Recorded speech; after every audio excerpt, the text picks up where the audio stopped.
खेलदा साहब का बयानिया कुछ भी हो, पाकिस्तान के अवाम ने 8 फरवरी को 17 सीटें इनको दे के नवाज शरीफ की जितनी सुर्खरू में बता दिया। अभी भी मैं चैलेंज करता हूँ कि नवाज शरीफ साहब तरह कोई निकले तो ना सड़क पे, पाकिस्तान के अवाम उनको जूते ना मारे तो बात है। इसलिए जो कुछ उन्हें ये अल्फाज जूते तो आप लोगों को लग रहे हैं, जूते आप लोगों को लग रहे हैं, और आप लोग जिन्होंने शोधा की तस्दीक की है, शोधा की तस्दीक की है, आप जैसे गिरे हुए और बेगैरत इंसान मैंने दुनिया में नहीं देखे हैं, दुनिया में मैंने नहीं देखे। आप इस तरह की जबान इस्तेमाल कर रहे हैं जो 9 मई को फिरदौस साहब को अपना मौक़िफ़ सामने रखने दें। खेलदा साहब, फिरदौस साहब को बात कंप्लीट करने दें, फिर आपसे मौक़िफ़ जान लेते हैं।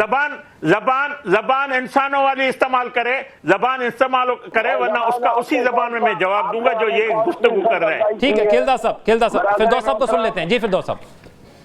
देखिए इन्हीं ने जो अल्फाज इस्तेमाल किए थे, मुझे उसके ऊपर मजबूरन ये अल्फाज इस्तेमाल करने पड़े। ये नहीं कहते ना जो कुछ इन्हीं ने कहा है। पाकिस्तान की एक सियासी पार्टी है, एक सियासी पार्टी का वाहिद तरीका जो होता है उसको आप इलेक्शन के जरिए हरा के आप साबित कर दें कि ये लोग जो है अवाम ने इन्हें मुस्तरद कर दिया। वरना तो आप देखिए बड़े बड़े डिक्टेटर आए, अभी हसीना वाजिद की पूरी कहानी बांग्लादेश की देख लीजिए, इकोनॉमिक तरक्की सब कुछ, लेकिन उसके ह्यूमन राइट रिकॉर्ड की वजह से अवाम जो है खड़ी हो गई। तो सुरखरू कौन होता है या नहीं होता? सुरखरू वही होता है जो सच्चा और खरा होता है, और जो खरा होता है ये नहीं कि भाग जाए मैदान से, हर दफा भगोड़ा होता है। अच्छा फिरदौस साहब, ये फरमाइएगा, ये फैसले आप भी इजलासों के अंदर शरीक होते होंगे लाजमी तौर पर, जहाँ पर नवाज शरीफ साहब होते हैं। आपकी आखिरी मुलाकात कब हुई नवाज शरीफ साहब से? और ये जितने फैसले इस वक्त वफाकी हुकूमत कर रही है, ये नवाज शरीफ साहब जो है इसकी हतमी मंजूरी दे रहे हैं, या ये सब कुछ शहबाज शरीफ साहब ही कर रहे हैं जो फैसले हो रहे हैं? देखें, ऐसे तो ना कहें कि आखिरी मुलाकात कब हुई, मुलाकातें हमेशा होती रहती है, और जो लेकिन आपकी और हमारी मुलाकात में आज बड़ा खलल आ रहा है खेलदा साहब, और ये यकीनी तौर पर जो फायरवॉल आप लगा रहे हैं ना, ये उसी को भुगत भी रहे हैं आप। जी देखें, बात यह है कि जो आपने बात की कि नवाज शरीफ साहब के हिमायत और वफाकी हुकूमत को शामिल नहीं है, जब नवाज शरीफ साहब ने कल गुफ्तगू की है तो उन्होंने ये भी कहा कि वज़ीर आज़म शहबाज शरीफ साहब ने 200 यूनिट बिजली इस्तेमाल करने वालों को जो 84% है उनको 50 अरब की सब्सिडी दी है, और उनको जो जैसे बिल कम आए, उन्होंने उस हुकूमत की कारकर्दगी और उसका इज़हार किया है। तो बाकी वज़ीर आज़म डे टू डे बिज़नेस जो है वो खुद ही देखते हैं, पूरी जो उसका वज़ीर आज़म हाउस में बैठकर वो फैसले करते हैं। जहाँ पे उनको नवाज शरीफ साहब की अपने कायद की रहनुमाई की ज़रूरत होती है तो वो ज़रूर लेते हैं, और बिल्कुल उनकी पूरी वफाकी हुकूमत और सूबाई हुकूमत को उनकी हिमायत और उनकी सरपरस्ती उसमें शामिल है। बाकी ज़ाहिर डे टू डे जो प्राइम मिनिस्टर का अपना काम है वो प्राइम मिनिस्टर ही करते हैं, उसमें मैं समझता हूँ कोई दो राय नहीं है। जो बात आप कह रहे हैं, मुन्ना ने भी काफ़ी चीज़ें आपको बताई कि इनके दरमियान कोई तफरीक नहीं है, आपस में कोई कोशिश की गई है। 30 सालों से ये कहा जा रहा था शीन निकलेगी, ये हो जाएगा, नून निकलेगी, वो जो कहने वाले वो सब खत्म हो गए। नवाज शरीफ साहब को 3 दफ़ा इक़्तिदार से निकाला गया इस बात पे कि नवाज शरीफ की सियासत खत्म हो जाएगी, मगर नवाज शरीफ जब भी आया ताकतवर बन के आया है, और आज भी पाकिस्तान की सियासत का मेवर नवाज शरीफ है। मुन्ना ने सही कहा, नवाज शरीफ साहब चाहते हैं इस मुल्क के अवाम को रिलीफ दिया जाए, महंगी बिजली है, महंगाई है, उसको दूर किया जाए। इतने सालों के अंदर नवाज शरीफ साहब इतने खामोश भी तो कभी नहीं रहे। नवाज शरीफ साहब बिल्कुल खामोश नहीं है। मैं आपको एक बात, आपने जनरल फेस के हवाले से बात की, देखें नवाज शरीफ साहब ने कहा था मैं अपना फैसला अल्लाह पे छोड़ता हूं, और अल्लाह ने उसको सुरखरू किया। वो सारे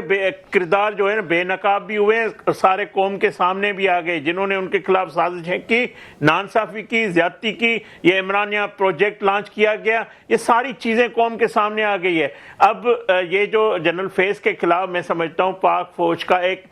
इंतहाई एक खुशाइंदा कदम है, और उसको सब सराह रहे हैं, और ये हमेशा उनके इदारे के अंदर वो रहता है। अच्छा, जनरल फैज के हवाले से मैं प्रोग्राम के अगले हिस्से में खेलदास को निसार साहब बात करता हूं। देखें, बिल्कुल सही बात है, ये एक इंटरनल आर्मी का जो है उन्होंने कार्रवाई की है, اور یہ خوش آئندہ عمل ہے کہ اس ہائیسٹ لیول پہ پہلی دفعہ ہوا ہے، اور جو پوری قوم نے کے سامنے رکھی گئی بات، تو کوئی بھی قانون کے سامنے کوئی بڑا نہیں ہے۔ آئین اور قانون میں جس کا جو احتساب ہے وہ ہونا چاہیے، اور جو طریقہ کار پاک فوج کے ادارے کا ہے بطور ادارہ، وہ اپنے طریقے سے وہ کر رہا ہے۔ مونا صاحبہ جو کہہ رہی ہے کہ ہم نے کوئی کریڈٹ لینے کی کوشش نہیں کی، اور مونا صاحب کو میں یہ بھی یاد دلاتا رہوں،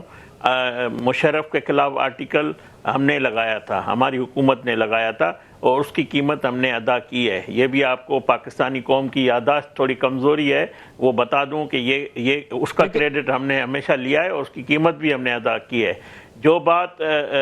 انکوائری ہونی ہے ان کے ادارے میں اندر ہونی ہے۔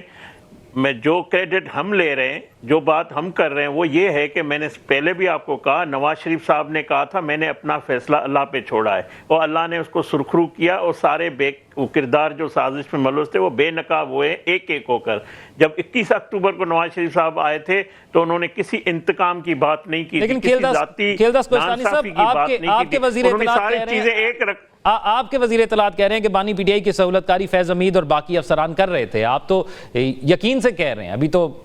کوئی بات سامنے نہیں آئی۔ نہیں، اس میں کوئی چھپا راز نہیں ہے، یہ ساری چیزیں صرف جنرل فیض حمید، لیفٹننٹ جنرل فیض حمید تک بات نہیں ہے، یہ وہ کردار بھی ہیں جو ججز ہیں جنہوں نے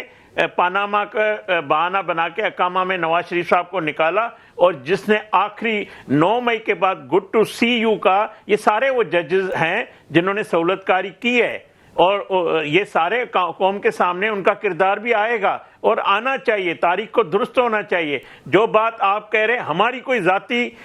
نواز شریف کی کوئی انا نہیں ہے، کوئی انتقام نہیں ہے۔ نواز شریف صاحب نے اس بات پہ ختم کر دیا تھا کہ میں ملک کی معیشت مجھے ٹھیک کرنی ہے، ملک کے عوام کو جو مسائل ہیں، جو چیلنجز ہیں، اس سے نمٹنا ہے۔ جو بات آپ نے 9 مئی کے حوالے سے کی، دیکھیں اگر برطانیہ میں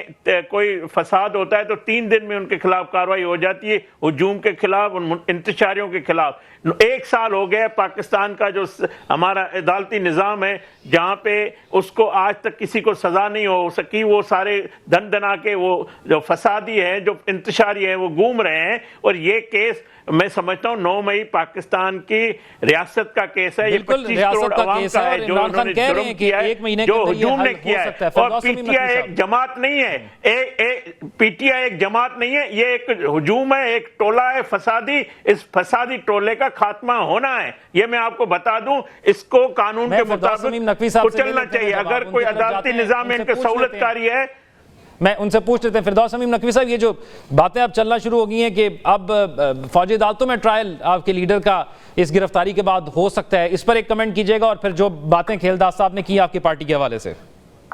یہ دیکھیں، کھیلداس صاحب